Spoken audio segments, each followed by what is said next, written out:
потихонечку движется. Все у нас в завершающей стадии. Красивые двери уже. Потолок пока не натянут.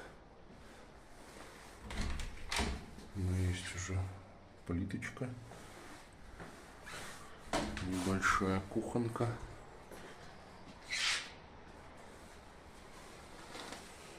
Свет не очень удачно. Это Сережа. Здесь дверца, обои поклеены. Вид из окна. Чуть-чуть осталось. Все облагородить, выкинуть лишнее.